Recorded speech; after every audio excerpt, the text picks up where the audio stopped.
everybody. I always have to wait for the light to go on. I'm like, it's on. Okay. You remember that Brady Bunch episode where they got frozen on camera? Okay, I know I'm dating myself. Anyway, actually I'm married. No. All right, today's devotion is from the Gospel of Mark, chapter 14.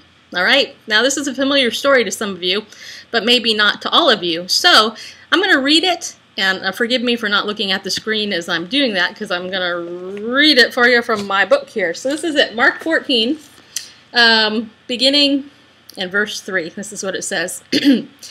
And while he was in Bethany, at the home of Simon the leper, and reclining at the table, there came a woman with an alabaster vial of very costly perfume, of pure nard. And she broke the vial and poured it over his head. But some were indignantly remarking to one another, "Why has this perfume been wasted? For this perfume might have been sold for over 300 denarii and the money given to the poor." And they were scolding her. But Jesus said, "Let her alone. Why do you bother her? She has done a good deed to me.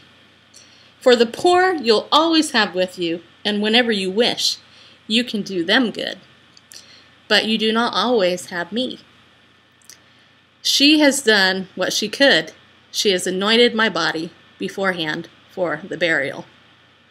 And truly I say to you, wherever the gospel is preached in the whole world, that also which this woman has done shall be spoken of in memory of her."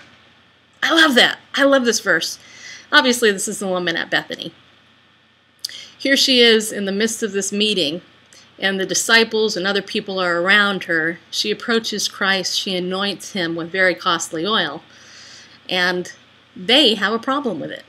The religious people have issues with it, and they start yapping about the poor. And, you know, it's interesting. Whenever I've had anybody, like, say, a gay activist come after me, they always go, "Well, how come the church isn't doing this? They could be giving this money to the poor instead of doing this, this, and this." And yet, they never look at the real issue, which was how Jesus responded to this woman. This woman had an act of worship. She was worshiping boldly in public. In that culture, that was a brave thing to do. But I love Jesus, because Jesus, you know, she doesn't say a word. You know, maybe I like to put myself in there. I think maybe she would have wanted to have gone and hid and said, "Oh, I can't look. I can't look." But she wept. She anointed him with very costly perfume. And I love what Jesus said. And this is what I want to give you today. This is the encouragement for you today. This is from Mark 14, verse 9. Jesus said, "And truly I say to you, wherever the gospel is preached in the whole world, that also which this woman has done shall be spoken of in memory of her." In memory of her. God honors those who honor him. That's the tagline of my show. Go honor your king. That's what I say at the end of every show, unless I forget, which just sometimes happens. That's because I'm getting old. Not really.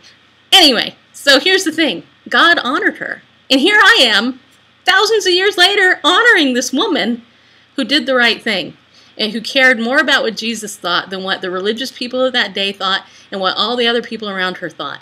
God honored her. Can you imagine going to a dinner after that? "Hey, you know that woman?